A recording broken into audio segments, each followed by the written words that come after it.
이 새벽 우리에게 주신 하나님 말씀은 룻기 3장 1절에서 13절의 말씀입니다. 룻기 3장 1절에서 13절의 말씀입니다. 구약 403면에 있습니다. 룻기 3장 1절에서 13절입니다. 우리 하나님의 말씀을 다 함께 받들어 읽겠습니다.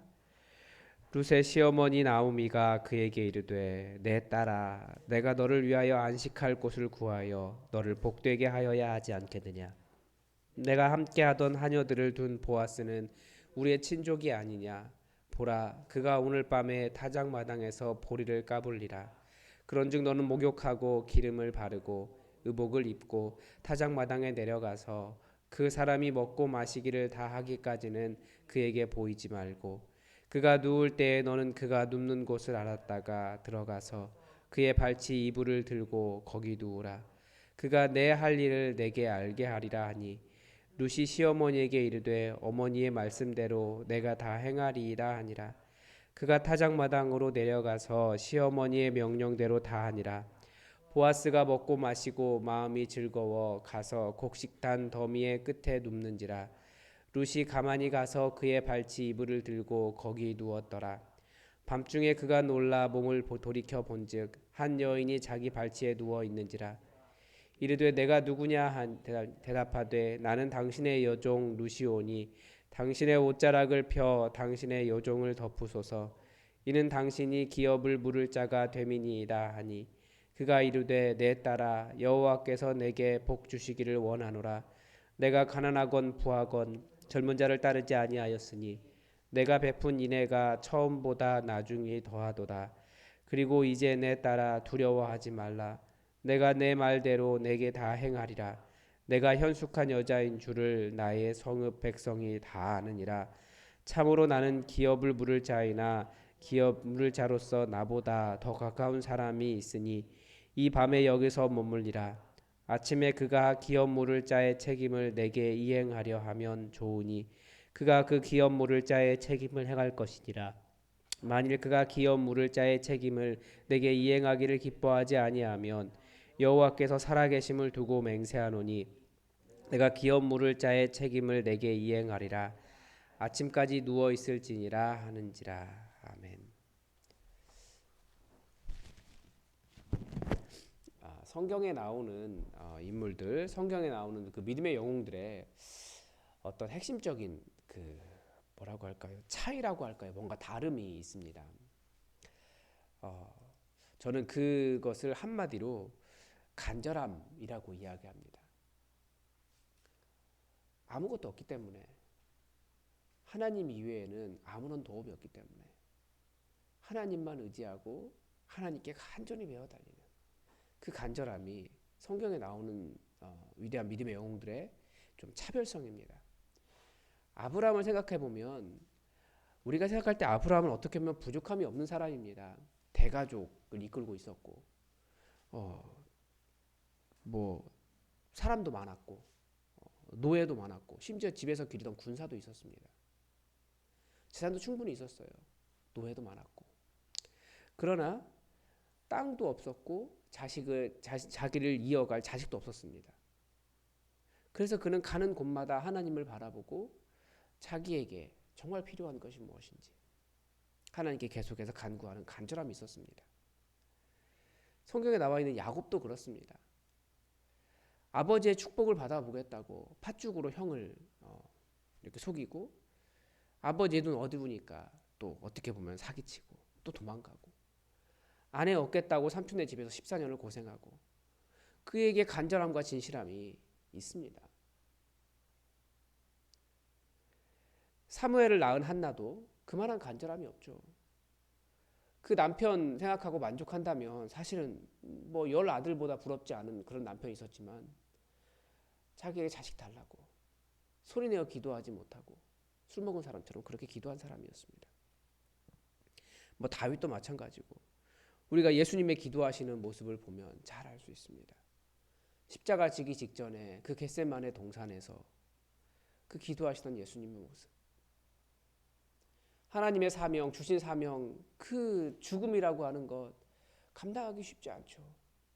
예수님에게도 제발 가능하다면 이 잔을 옮겨달라고 그렇게 말씀하셨지만 간절히 하나님의 뜻을 이루기 위해서 예수님은 그 밤에 그렇게 기도하셨습니다. 오늘 본문 룻기 3장에서도 바로 그런 간절함이 엿보입니다. 그 간절함이란 무엇일까요? 나오미가 그렇게 이야기해요. 룻의 시어머니 나오미가 그에게 이르되 내 딸아 내가 너를 위하여 안식할 곳을 구하여 너를 복되게 하여야 하지 않겠느냐. 이 룻이 집안을 이을 사람을 만나는 것 아니면 룻에게 남편을 만나게 해주는 것, 이것을 나오미는 안식이라고 말하고 있습니다. 이 안식은 우리가 보통 성경에서 그 안식일 이야기할 때 그 안식이 아닙니다. 쉴 곳이에요. 쉴 곳. 방황하는 발걸음이 그 인생길이 가야 되실 곳입니다. 어제 룻기는 공간의 문제다. 공간이 보여주는 것이 있다라고 말씀을 드렸는데 사실 많은 사람은 다들 이 안식을 찾아갑니다. 흉년이 든 하나님의 땅을 떠나려고 하는 것. 이유가 무엇입니까? 거기를 하나님께서 안식처로 주신 것인데 그 나오미 가족은 곡식 아니면 먹을 것 이것을 찾아서 안식할 땅을 찾아간 거예요. 결국 그런데 그들이 다시 돌아와서 진짜 안식을 얻은 곳은 그 땅이 아니고 여호와 하나님 계신 곳이었다라는 거죠. 그래서 우리 인생을 잘 보면 우리는 결국 이 안식처를 찾는 사람들입니다. 쉴만한 곳. 그래서 우리의 간절함이 무엇이냐? 이 쉴만한 곳을 찾는 거예요. 그냥 편하게 그런 의미가 아니고 정말 마음을 내놓고 간절히 내 마음을 토로할 하나님을 찾는 거죠. 그리고 우리에게 응답하실 하나님을 찾는 것이 안식입니다. 그냥 아무것도 안 하고 편하게 쉬는 것, 이걸 안식이라고 이야기하잖아요. 그래서 나오미가 코치를 하죠. 보아스가 우리 기업을 물을 사람이다. 그러니까 오늘 밤에 목욕하고 기름을 바르고 의복을 입고 타작마당에 내려가서 사람들에게 다 그 보아스뿐만 아니라 모든 사람들에게 들키지 않게 숨어 있다가 잠들 무렵에 그 사람의 발을 덮고 있는 것을 들어 올리고 거기 누워 있으라. 그러면 그 사람이 네가 할 것을 가르쳐 줄 것이다. 그렇게 말합니다. 이게 우리 문화의 개념으로 이해하면 좀 역시 어려움이 있습니다. 이게 남자를 유혹하기 위한 행동이 아니라 구원자, 안식할 장소를 필요로 하는 사람 행동입니다. 구원자의 발 쪽에 눕는 거예요.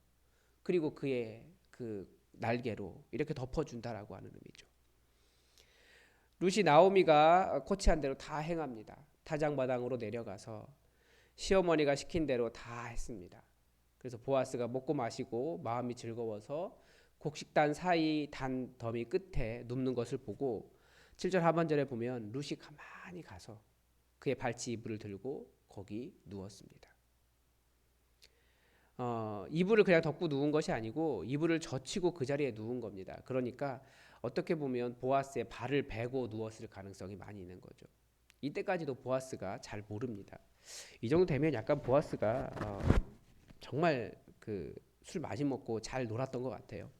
그런데 8절에 보면 밤중에 그가 놀라 몸을 돌이켜 본즉, 여기서 놀라라고 하는 단어는 정말 깜짝 놀라서 펄쩍 뛰는 겁니다. 얼마나 놀랐겠습니까? 자기는 정말 마음이 즐거워서 정말 편안하게 곡식더미 단 더미 뒤에서 누워서 자고 있는데 어떤 여자가 자기 발을 베고 누워 있으니까 얼마나 놀랐겠습니까? 그러니까 어두운 밤에 대부분 그 정도 되면 다들 깜짝 놀라서 처녀 귀신인 줄 알고 그렇게 놀랐을 겁니다. 그러니까 보아스가 누구냐 너? 그렇게 물어본 거예요. 그러니까 저 룻이에요. 당신의 밭에서 일하던 룻입니다. 당신의 옷자락을 펴 당신의 여종을 덮으소서. 이는 당신이 기업을 부를 자가 됨이니이다. 여기서 우리가 찾는 안식이 무엇인가 한번 생각해 볼 수 있습니다. 우리가 그토록 찾고 있는 안식이 어디 있습니까? 룻이 말한 당신의 옷자락, 성경은 이것을 주의 날개 아래라고 표현하는 겁니다. 그래서 룻기 전체에 계속해서 이야기하고 있는 것이 룻이라고 하는 사람이 하나님을 모르던 백성에서 주의 날개, 그 은혜를 찾아서 온 여인이다. 그렇게 룻기는 가르쳐 줍니다. 우리가 찾아야 할 것은 구원자의 날개 아래인데, 그런데 보통 사람들은 구원자의 날개 아래를 찾는 것이 아니라 다른 것을 찾아가요. 10절에 보면 그가 이르되 내 딸아 여호와께서 내게 복 주시기를 원하노라. 내가 가난하건 부하건 젊은 자를 따르지 아니하였고 라고 이야기합니다. 그 정도 나이가 되고 그 정도 성품이 되면 젊은 자를 따라갈 수도 있다라는 거죠. 그러니까 보아스가 생각하기에 룻이 이해가 되지 않는 면이 네가 가난하건 부하건 젊은 자를 따르지 아니하였다. 이 젊은 자라고 되어 있는 단어가 이것도 역시 룻기 전체에서 계속 나오는 이야기입니다. 거기 소년들이라고 되어 있는 부분들 있잖아요. 그게 다 이 같은 단어예요. 젊은 자, 바후르라고 하는데 이 나이의 젊음을 의미하는 것이 아닙니다. 우리가 보통 생각하는 젊음은 청년이나 총각 이런 의미고, 또 다른 의미는 젊고 잘생긴 사람, 제일 많이 사용되는 의미가 이겁니다. 그리고 그 남자 중에 최고의 사람, 엘리트 이런 사람입니다. 그래서 이스라엘이 처음 왕을 뽑을 때 다른 사람보다 머리가 하나 더 있었던 사울을 이 단어로 불렀습니다. 사람들은 이 바후르, 용사를 쫓아갑니다. 그것이 구원이라고 생각하는 거예요. 나오미의 남편 아비멜렉이 약속의 땅을 버리고 하나님의 그 안식처를 버리고 모압 지역으로 내려간 이유도 거기가, 그 모압 지역이 그의 생각으로는 거기가 젊은 자였던 거예요. 신앙생활을 하면서도 우리는 계속 바울을, 그 젊은 자를 따라갑니다.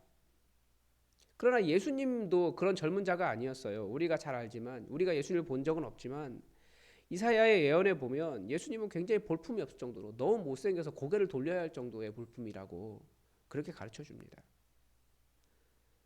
그리고 예수님의 삶 자체가 결국 십자가 아닙니까? 그런데 그게 젊은 자를 따라가는 것이, 젊은 자를 쫓아가지 않아도 진정한 안식, 그 쉴 곳은 우리 하나님께 있습니다. 무엇을 따라갈 것인가? 다시 10절에 그가 이르되 내 딸아 여호와께서 내게 복 주시기를 원하노라. 내가 가난하건 부하건 젊은 자를 따르지 아니하였으니 내가 베푼 인애가 처음보다 나중이 더하도다. 그러니까 보아스가 바라본 것은 뭐냐면, 보아스는 젊은 자를 따라가는 사람이 아니라 룻의 성품을 표현하는 한 단어가 있습니다. 내가 베푼 인애라는 거예요. 이 인애도 계속해서 룻기 안에 들어 있습니다. 그래서 저번에 말씀드렸습니다. 첫째 룻기 1장에서 헤세드라는 말씀을 드렸습니다. 이 인애, 사랑이라고 번역하지만 원래 뜻은 관계에 충실하다는 의미예요. 그러니까 룻이 보인 헤세드는 시어머니 나오미에게 보인 헤세드입니다. 며느리로서의 관계에 충실하고 자기 민족을 버리고서라도 어머니를 따라와 섬기고 하나님의 그 헤세드 안으로 들어오기를 원했던 그 여인, 그가 보인 그 인애가 처음보다 나중이 더했다라고 말하는 거죠. 그러니까 이제 다시 나오는 처음부터 더한 이 여인의 인애는 그 젊은 자를 따르지 않고 눈에 보이는 더 강하고 젊고 아름답고 이름난 것을 따르지 않고 세상의 능력을 따르지 않고 신실함을 따라갔다는 것입니다. 하나님께서 하나님의 사람을 선택하시는 기준이 무엇일까 한번 생각해 볼 수 있습니다. 제가 예전에 이단과 싸울 때 그 이단에서 가장 먼저 하는 일이 자기들의 교회를 화려하게 하는 것입니다. 화려하면, 깔끔하고 예쁘면 사람들이 더 많이 온다는 거예요. 세상의 화려함보다 하나님 앞에서의 그 신실함을 쫓아가는 사람을 찾으십니다. 하나님은 그 사람 찾으시는 거예요. 하나님 앞에서의 신실함, 그 헤세드가 사실은 초라해 보일 수가 있어요. 약해 보일 수도 있어요. 우리 그 안목의 정욕에 맞지 않을 때가 있습니다. 십자가를 지는 것이기 때문에 때로는 힘든 일일 수도 있어요. 그런데 예수님 뭐라고 말씀하셨습니까? 좁은 문으로 들어가라. 자기 안목의 정욕을 벗어나면, 그러면 거기에서 하나님의 사랑을 받을 자들이, 하나님 선택하시는 사람들이 나오는 겁니다. 이 좁은 문으로 들어가라는 말씀이 산상수훈의 마지막 말씀입니다. 그만큼 예수님 따라가는 일은 쉽지 않다는 거예요. 뭐가 쉽지 않습니까? 실제로는 더 넓은 길인데요.